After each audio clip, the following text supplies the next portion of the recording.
Estamos aqui com o espaço da Cité Arquitetura na Casa Cor, com os arquitetos Celso Raiol e Fernando Costa. Olá, um prazer estar aqui com vocês. Conta um pouquinho pra gente, de estar participando de mais uma edição do Casa Cor e desse espaço maravilhoso onde que vocês reuniram essas obras de arte. Estão também fazendo um trabalho de sustentabilidade. Fala um pouquinho pra gente. Tá bom, olha só. Primeiro obrigado por estar aqui com vocês hoje. É muito bom contar sobre esse projeto em especial. A gente é a segunda vez que a gente está na Casa Cor e fazendo a entrada da Casa Cor, né? Então acho que existe aí uma responsabilidade da gente, principalmente ligando ao patrimônio, né? Então acho que é uma casa histórica, então tínhamos que pensar em algo diferente, principalmente com relação a muito respeito a toda essa antiguidade da casa e aos elementos que formam a casa. Então acho que o ponto de partida foi um pouco esse. E pra gente é ótimo, são 10 anos de Cité, é um momento de reflexão, não tem assim, faz parte, né, da gente repensar um pouquinho o que fez.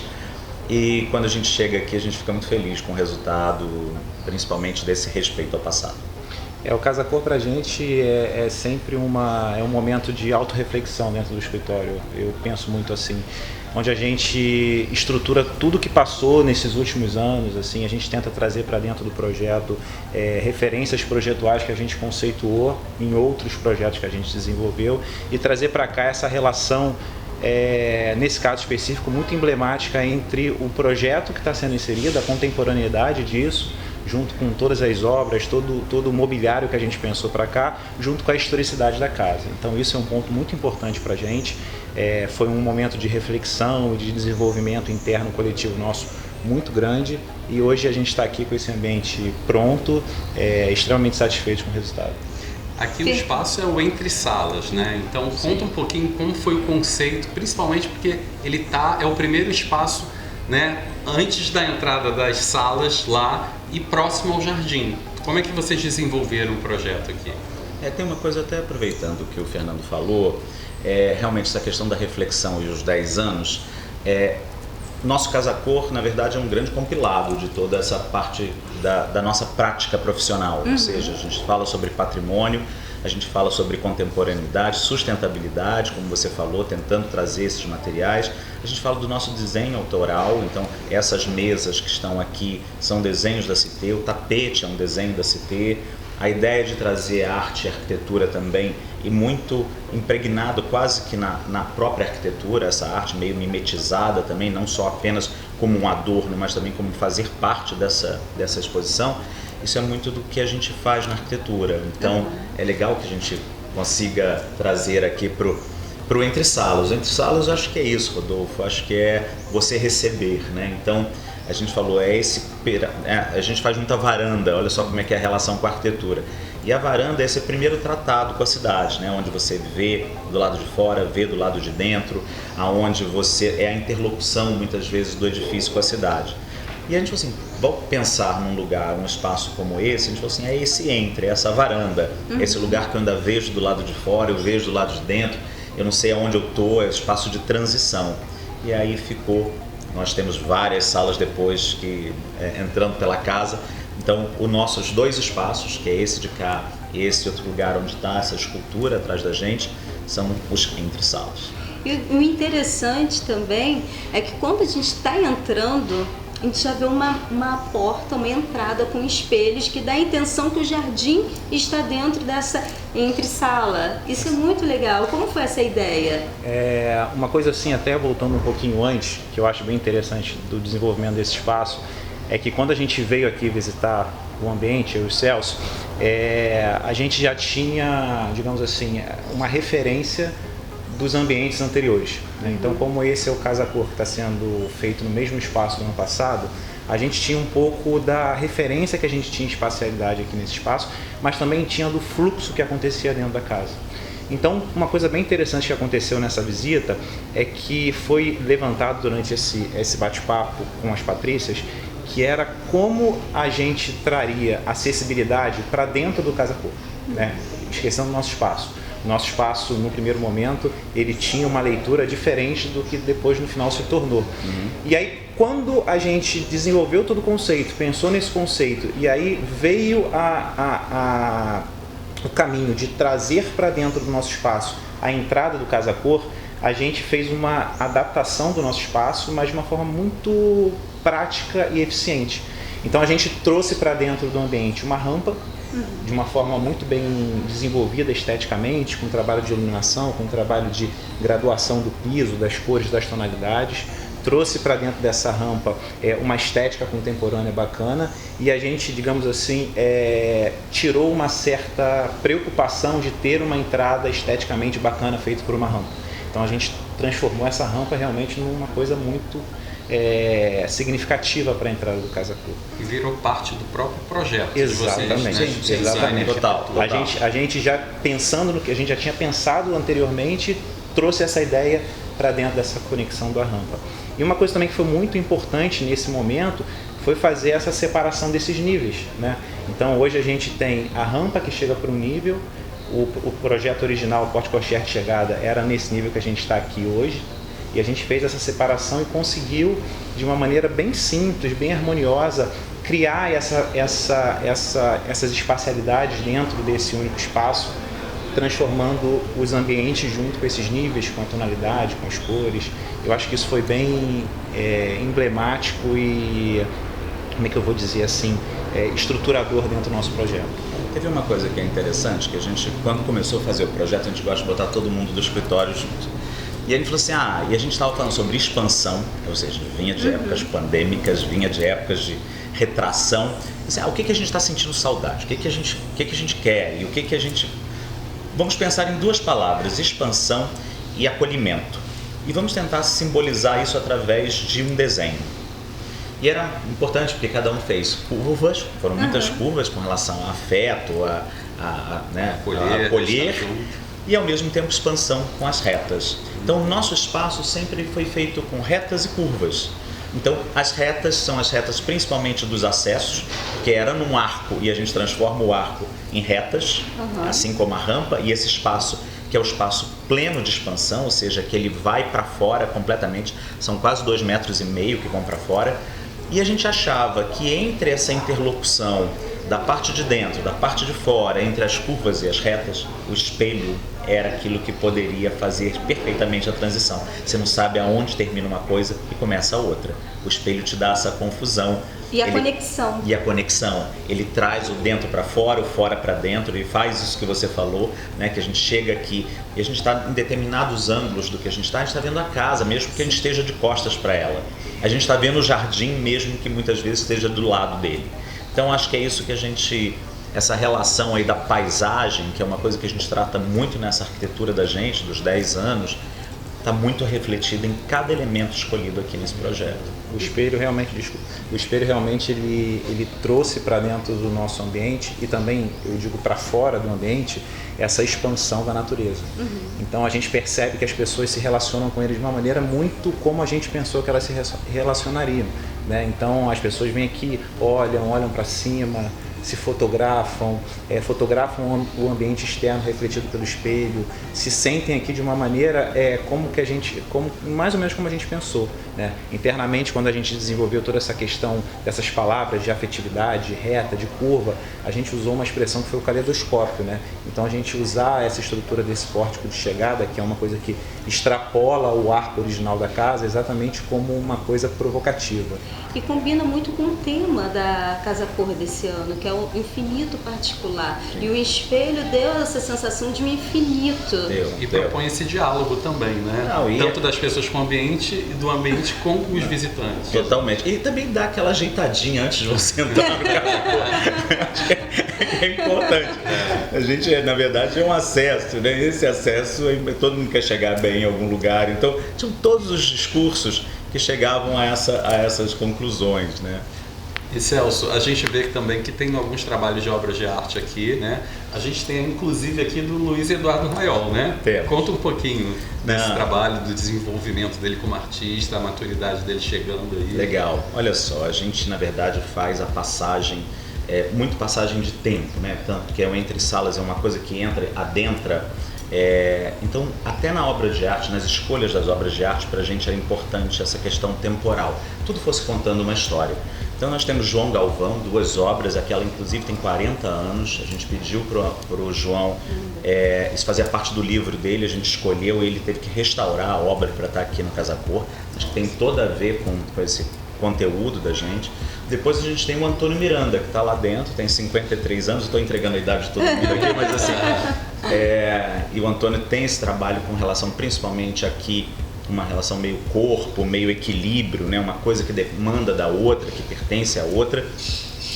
E depois o Luiz Eduardo tem 24, então, ou seja, um poderia ser pai do outro, sabe? Então, até essa contagem de tempo pra gente era importante estruturalmente para entender esse projeto. O Luiz trabalha muito com sombras, trabalha com reflexão das sombras, ou seja, uma relação muito ligada à filosofia. Então, para a gente, essa poesia que contava a obra dele, junto com o corpo e junto com a história da arte, que é o João, fazia todo sentido nessa interlocução. A gente já tem a Hanna, o trabalho dela de cerâmica, que é muito bacana. A gente tem as 2 luminárias do Maneco Kinderé também, que faz um projeto para a gente, usa essas cerâmicas da Denise Stuart, que é uma outra ceramista também muito importante. E o Maneco é referência, inclusive, na iluminação de peças de teatro. Sim. Não, ele é um craque, e assim, ele colocou isso de forma muito pontual, né? São essas linhas de luz. A gente não gostaria que tivesse tanta luminária, assim, luz, né? Então isso era uma coisa importante, eu acho que ele fez muito bem.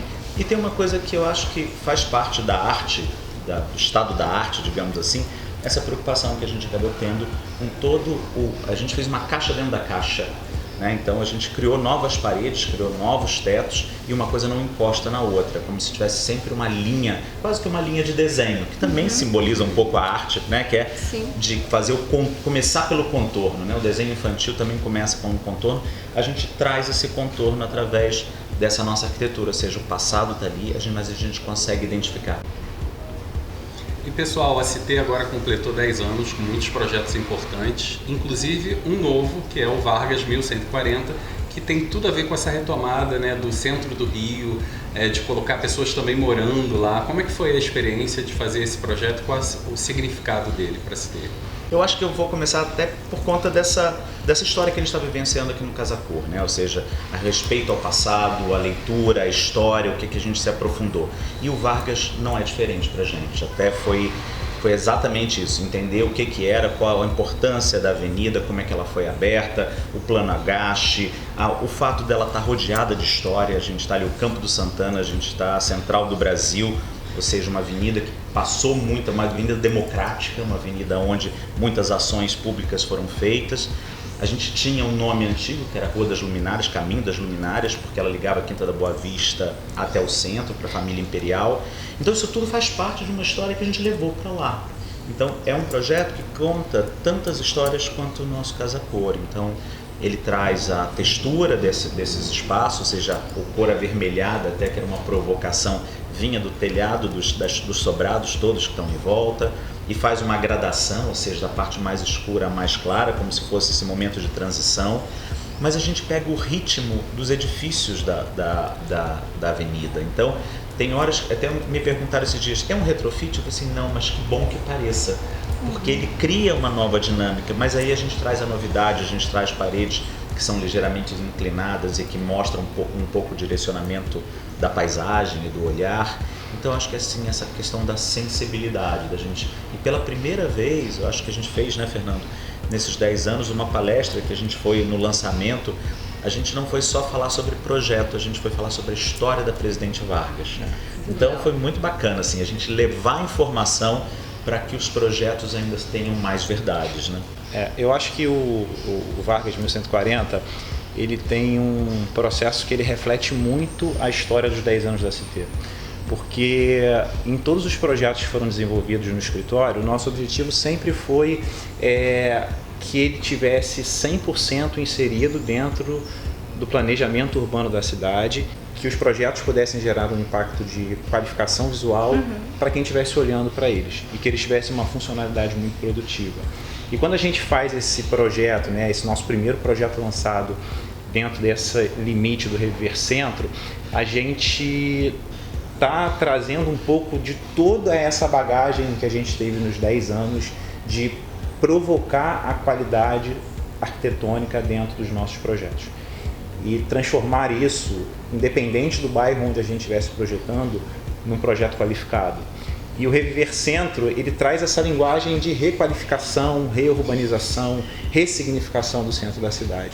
Eu acho que por mais que a gente esteja falando de um projeto novo e não de um retrofit, a gente tem uma responsabilidade muito grande de transformar esse projeto num ícone assim, de start desse processo, né? De trazer as pessoas morando para o centro, dentro de uma região extremamente qualificada de infraestrutura, qualificada de pontos culturais, qualificadas de vivência, né? Eu costumo dizer o seguinte, talvez a Presidente Vargas seja a única avenida no Rio de Janeiro, a única rua no Rio de Janeiro que quase todo carioca conheça. Sim. Porque pode ser que tenha gente que nunca tenha ido na Avenida Atlântica, mas na Presidente Vargas é muito difícil a gente não ter tido essa pessoa que foi lá, viveu esse espaço, passou por esse espaço, por umas idas e vindas.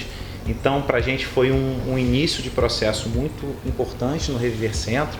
Tem outras coisas que estão surgindo, tem o próprio Passeio 56, que é um retrofit que a gente está fazendo no emblemático edifício Mesbla, que é um prédio muito conhecido ali no Passeio, e a gente está muito envolvido nesse processo. O Rio de Janeiro tem um centro muito bonito, né? Que é uma história, ali já conta a história do Rio de Janeiro. Cada pedacinho que você passa, cada pedra até no chão tem uma história, muitos lugares centenários.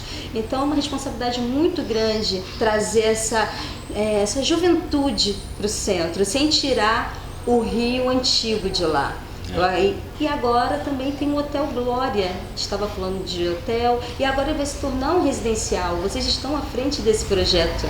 Sim, sim. Esse é um projeto que ainda é meio sigiloso, né? Porque ainda vai ser lançado, mas o que a gente diz é que sim, a gente vai transformá-lo num edifício residencial, bastante importante como transformador de áreas. Eu acho que isso é um caminho que a gente tem feito ao longo das escalas que a gente foi pertencendo ao nosso projeto, dessas transformações. A gente começa um pouco com até o Ícono Parque, que ficou pronto agora há pouco tempo no Flamengo. Era uma região ali perto do Beco do Pinheiro, 2 de dezembro, uma área nos fundos do Largo do Machado, onde estava completamente decadente, ele parecia quase que um banheiro público, assim, mas tinha grafite à volta do muro, tinha o carro colocado de qualquer jeito, e de repente surge um edifício que com uma vitalidade embaixo, levando em consideração também, como aqui, todos os aspectos históricos. Então a gente tem o que era importante no Flamengo como memória? As esquinas exuberantes. Sim. A gente faz uma esquina exuberante. Muitas vezes os caminhos ou os percursos por dentro das quadras, formando comércio, né, de forma diferente, meio que juntando, fazendo união entre dois trechos de quadra. Nós temos isso. São, se não me engano, 48 lojas que revitalizam e transformam aquele espaço. Calçadas mais generosas, arborização. E a gente devolve o grafite. Isso também é uma coisa que para a gente era importante. A gente tirou a arte espontânea, mas a gente volta com arte para o painel. Acho que dos maiores painéis do Brasil, acho que tem quase 700 metros lineares, quase 6 metros de altura, e foi feito pelo Marcelo Lamarca, que é um cara do grafite, e que vai fazer isso lá no processo do grafite. O mesmo processo que gerou o muro que estava lá antes, foi o processo de pintura desse novo embasamento. Então, a gente é um poder de transformação. Sim. Depois disso, a gente tem o Highlight Spotlight, também importante projeto da gente, do lado da Casa d'Aros, em frente ao Rio Sul. Era uma área quase que apagada, o nome até veio por conta disso, não foi dado por nós, mas veio por acender uma área, porque a gente tinha, Botafogo encerrava, acabava numa avenida e depois vinha o Rio Sul, né? Como se ele nem pertencesse àquele trecho, aquilo é Urca, né? Era outro caminho. E a gente no Highlight e o Spotlight também são quase 60 lojas embaixo que pretendem revitalizar com uma certa escala diferente. A gente coloca branco para cima, marrom para baixo, na tentativa de criar vários elementos de conexão com as ruas vizinhas, da escala das ruas vizinhas. Esses dois projetos eles são muito emblemáticos dentro do escritório, e o Ícono Parque, por já estar entregue, ele mostra para a gente claramente que o processo deu certo.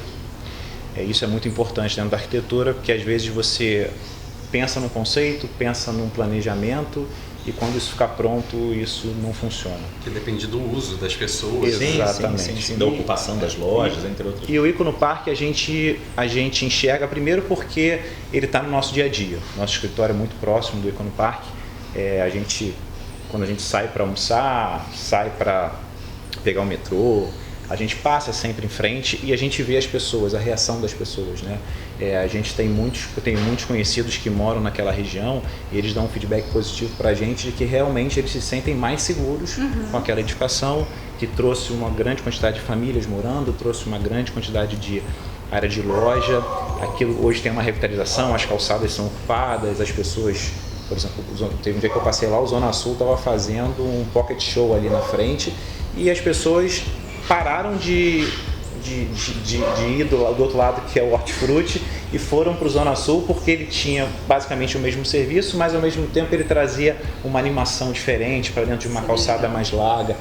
E a gente também está percebendo que na Galeria São Luís, né, que é no Cine São Luís que tem ali do lado, as lojas que antes eram abertas para a Rua 2 de Dezembro, e a Machado de Assis, elas foram fechadas porque aquilo virou uma área muito morta, né? As pessoas, a gente estava falando de um terreno de 8.500 metros quadrados que não tinha uso. E agora, com esse uso, a gente está percebendo já o sentido contrário. As lojas que se abriram para dentro da galeria, elas estão novamente se abrindo para a rua. Então agora a gente vai acabar com um tempo, né? Quando isso se concretizar, criando 2 fachadas ativas e reativando uma rua inteira. Isso é extremamente produtivo. E o Highlight Spotlight é um pouco isso que o Celso falou, né? Foi um desafio a gente substituir um terreno de 12.000 metros quadrados com um posto de gasolina, 3 grandes concessionárias, mostrando para a sociedade que é um tipo de uso numa escala de terreno tão grande que deprecia urbanisticamente os locais. Sim. Então, um dos pontos que foi extremamente pensado foi como reativar uma região e como trazer interesse das pessoas virem morar nessa região.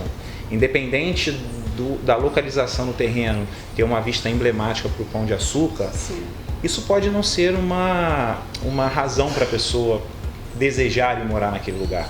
E aí, junto à vista, a gente teve que trazer um projeto que trouxesse uma estruturação urbana para o local, que automaticamente a gente também já começa a perceber que um hortifruti já abriu ali perto, que as lojas que estavam fechadas estão virando lojas de qualidade. Por quê? Porque elas vão receber ali uma grande quantidade de moradores e que automaticamente isso vai gerando uma modernização do entorno, com comércio, com novas residências e por aí vai. Além da vista, as pessoas querem acessibilidade, né? A serviços.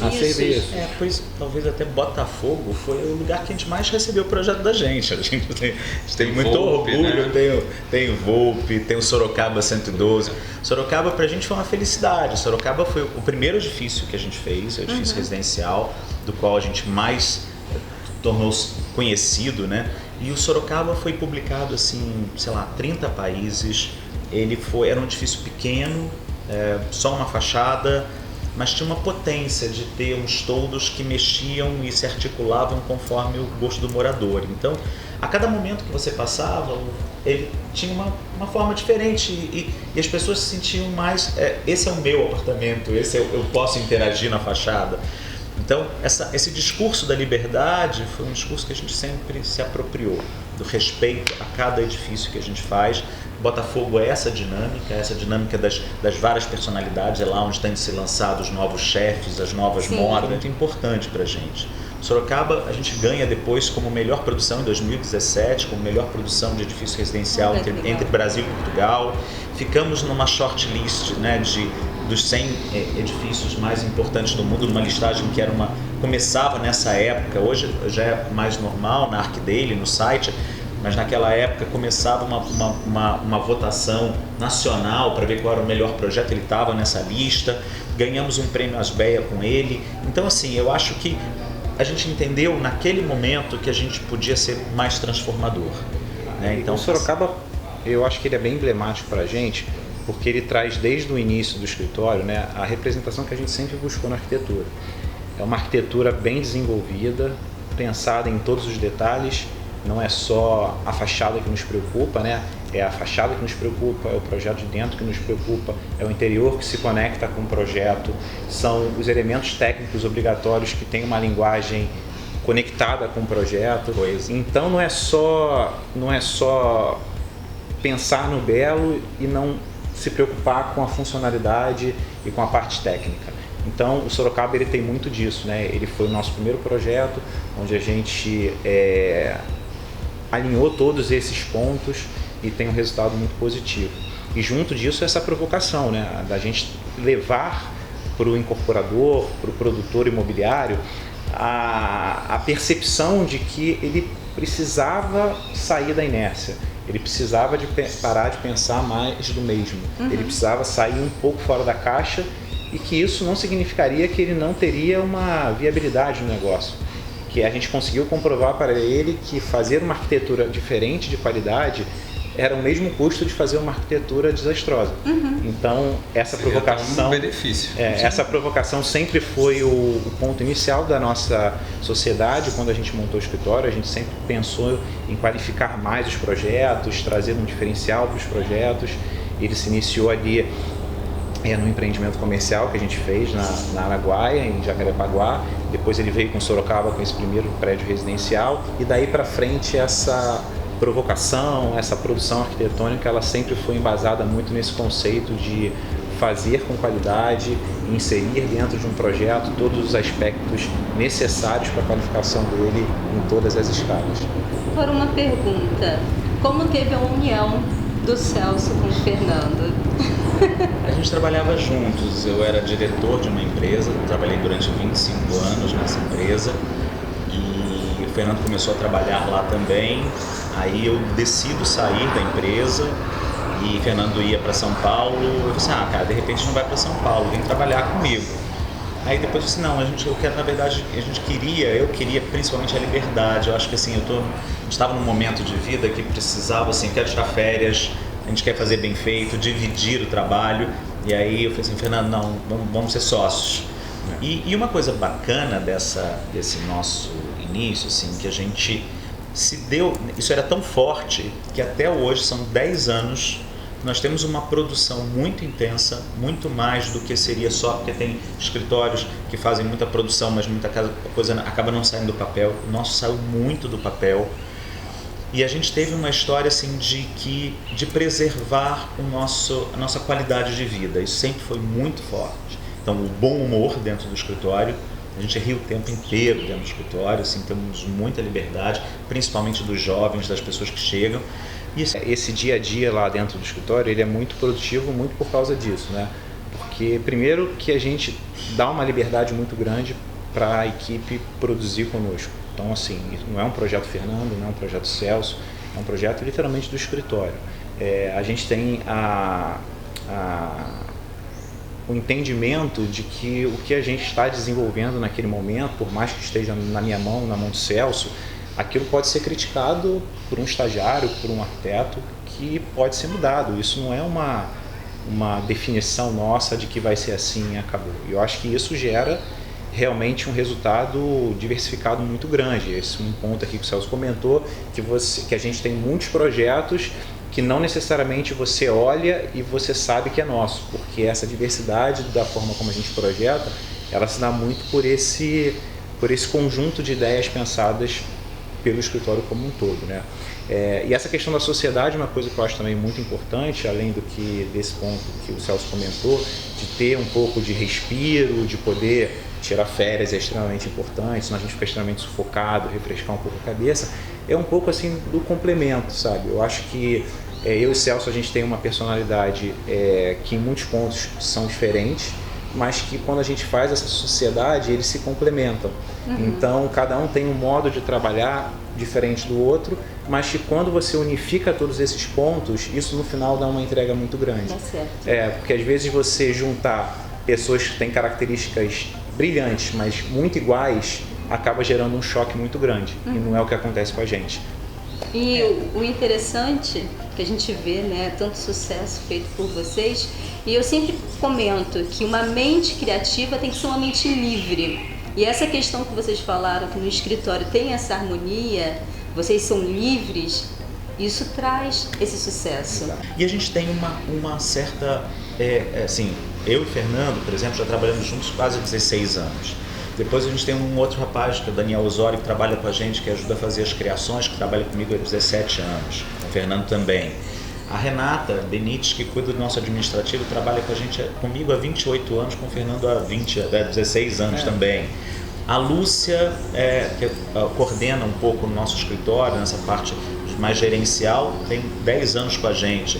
O André Caterina, que ajuda na parte de interiores, tem 10 anos. Então, esse corpo do escritório tem uma afinidade, uma amizade da pessoa lembrar, hoje é aniversário da sua mãe, sabe? Então, assim, sabe, você não pode esquecer. Uma grande família. É uma grande família. Um anexo do lar. Essa facilidade nos gerou realmente um conforto da gente poder fazer as coisas e ter essa liberdade, porque assim, nada como ócio criativo para poder ser, né, para poder ter espaço na sua mente para poder realmente pensar coisa nova, e foi o que a gente quis se dedicar. Na CT, todo o foco da gente foi organizacional para que a gente sobrasse tempo para ser mais criativo e fazer coisas melhores, principalmente pela cidade. Não, e essa provocação que você comentou dentro do escritório, dessa liberdade de desenvolvimento de todos, ela também não fica só limitada ali ao escritório, não. A gente faz muito isso com os nossos clientes. Então já teve alguns casos que a gente tirou o cliente da caixinha, levou ele para uma provocação externa, né? Por exemplo, o Pop Highlight Spotlight. Quando a gente foi apresentar a fachada, a gente saiu de uma sala da reunião e levou eles para a fábrica Behring, fizemos um café da manhã, porque a gente entendeu que aquele projeto ele precisava de uma descompressão, ele precisava sair do normal. Então a gente levou tanto a performance quanto a opportunity, acho que eram 20 a 30 pessoas dentro de um espaço aberto, amplo, completamente diferente do espaço corporativo, para que eles pudessem entender que o que a gente estava provocando eles era algo diferente. E aí tiveram outros casos também de provocação externa que a gente fez com clientes, para que eles pudessem sentir um pouco do dia a dia de planejamento, de arquitetura, de sair daquela mesmice ali do corporativo, PowerPoint e só olhar. Hoje em dia a gente vive num momento que experiências são importantes, né? Então a gente sempre tenta transmitir para essas pessoas experiências antes deles entenderem o que é o projeto final que vai ser apresentado. A gente só completando aqui, nessa pesquisa, a CT, ao longo do tempo, ao longo desses 10 anos, a gente criou um negócio chamado CT by Design e um CT Design 360. O que foi isso? A gente começou a entender que a gente precisava fazer mais atuações para que tivesse mais coerência no nosso projeto, né? Então a gente começou a arriscar um pouquinho de paisagismo, a gente começou a fazer design de interiores, a gente começou a fazer essa produção, a gente começou a escolher o quadro, a gente começou a fazer a comunicação visual. Então, a desenhar produtos também. A desenhar produtos, inclusive na exposição lá do Memorial JK, que eu participei com vocês também nesse projeto. Então assim, esse foi muito importante para a gente, porque fazer um projeto de acessibilidade, né, de inclusão e de modernização da exposição permanente de um lugar tombado como o Memorial JK. Desde 85, né? Niemeyer lá fez as estantes e a gente faz uma coisa provocativa com vídeo, né? Verdade. Que você participou tão bem. Então assim, essa questão sempre da gente trazer essa pesquisa, inclusive naquele caso a gente tinha que procurar um reprodutor de imagem de ultra curta distância. Ele tinha que ser visto em lugares muito escuros, muito claros, né? Que era a sala da Dona Sara, que não tinha. Então essa pesquisa foi intensa e a gente foi se aproximando inclusive muito mais dessas tecnologias de construção e principalmente de materiais. Hoje esse material daqui é um material da Lucomax, que forma os nossos pórticos aqui. É um alumínio, né? Então assim, a gente tem aí com duas colorações que a gente desenvolveu para eles. Esse daqui é o areia, mas tem o terra. Então a gente já começou a se aproximar inclusive de quem executa os materiais dos nossos projetos. Isso também foi uma coisa importante para a gente, um passo da gente ter uma assinatura já de coisas que a gente mais utiliza e que está sendo já incorporado no nosso projeto, porque elas dão respostas rápidas a essas situações. E trazendo a sustentabilidade, não são esses que são... Esses painéis têm assim como as pedras também são um tipo de extração que a gente conseguiu, esses painéis têm, é claro que isso é uma fábrica extremamente cuidadosa com o processo, ou seja, o processo de não perda de material, ou seja, a estrutura deles é toda pensada de forma sustentável. A gente está usando, inclusive a gente está fazendo agora um shopping, que vai ser o shopping mais sustentável do país, que é em Brasília, que é o Partage BSB, Shopping BSB, e que a gente traz muito disso, ou seja, os materiais, como esse daqui, está indo para lá, a gente coloca, assim, não vai ter banheiro, não tem ventilação artificial, vai ser só natural, inclusive nos banheiros. Então, assim, você vai num shopping que muitas vezes tem áreas fechadas, a gente não tem essas áreas fechadas. O conceito é completamente novo, né? Completamente novo. São 1.500 espécies naturais do Cerrado que formam um parque central. Então, assim, a gente evitando de trazer, inclusive, espécies exóticas, vai ser só as espécies do Cerrado, que nem tinha, sabe? É muito engraçado o nosso país. Poucos viveiros têm as árvores e as coisas do Cerrado. Então, a gente estava, inclusive, conversando com o pessoal que faz isso, que é pioneiro, para que a gente pudesse ter respaldo técnico de coisas que são nossas e a gente não valoriza. Então, assim, esse shopping acho que é um ponto fora da curva, assim, realmente a gente fez uma referência muito à terra, ao vermelho dos cupinzeiros, então quase que a gente chamou de cupinzeiro toda vez que a gente sobe alguma edificação um pouco mais, né, nesse espaço a gente faz isso. Então, essa relação com a terra, essa relação com o local, de não fazer uma arquitetura genérica, a gente acha que a gente não pode fazer uma arquitetura que pode estar em qualquer lugar. A gente sempre acha que ela tem que estar naquele lugar, extraindo daquele lugar as verdades. Essa relação que o Celso comentou agora de entender a espacialidade e projetar em cima dela, ela está enraizada no nosso DNA, né? Então, o Residencial Paissandu que a gente fez foi mais ou menos isso, né? A gente recebeu uma demanda de um estudo de um projeto onde você tinha uma grande área livre, né, que era um antigo imóvel que já estava fechado há uns 2 anos, e você tinha uma casa que não era uma casa preservada, não era uma casa tombada, mas que arquitetonicamente ela tinha uma simbologia. Então a gente desenvolveu um projeto que fazia a nova edificação, mas mantinha a antiga. E aí meio que foi uma coisa completamente fora da caixa quando a gente levou essa ideia para o patrimônio, né, para o IRPH, e falou, queremos tombar a casa.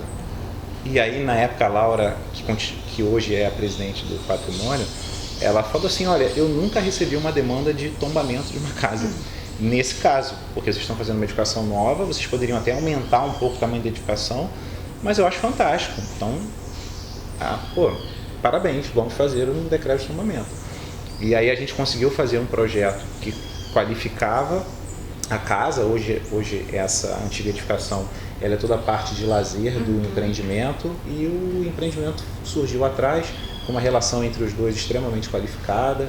É um projeto que é muito comentado dentro de outras empresas. Eu acho que a partir daí a gente vê alguns outros projetos que surgiram com essa inserção de uma nova edificação dentro de uma edificação tombada, trazendo uma qualificação não só para o bairro, né, mas também, principalmente, para o bem tombado, né? Porque uma coisa que você comentou é que, às vezes, mundo afora, a gente valoriza muito o que está acontecendo na parte do centro, né? E aqui no Brasil, aqui no Rio de Janeiro, a gente tem uma qualidade histórica de arquitetura muito grande. E às vezes eu fico me perguntando, as pessoas vão para fora para bater palma para a arquitetura que a gente tem aqui dentro.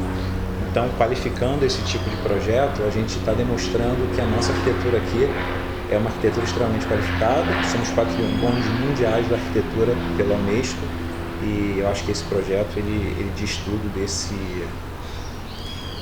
ponto extremamente importante para a gente. Só completando, assim, tem uma coisa do escritório que eu acho que é muito legal, que assim, a gente não necessariamente tem somente um retrofit ou uma mudança geral, mas a gente tem símbolos, a gente tem elementos da cidade, a gente sempre trabalhou muito com fragmentos da cidade, eu chamo fragmentos da cidade. é a porta de um lugar, é um pedaço de um edifício da Lagoa que virou um detalhe que a gente fez num outro edifício, essas ressignificações de símbolos, sabe? Acho que isso é de uma valorização de uma alma que não de um pensamento que não está tão registrado, quase que de uma arquitetura silenciosa que a gente gosta de dar voz. Então tem muita coisa do escritório, assim, o contemporâneo Gávea, que é bem aqui perto, ele tem em Ipanema um edifício que fazia como se fosse a entrada ali perto do Jardim de Alá. Ele fazia umas aberturas como se abrisse para a paisagem.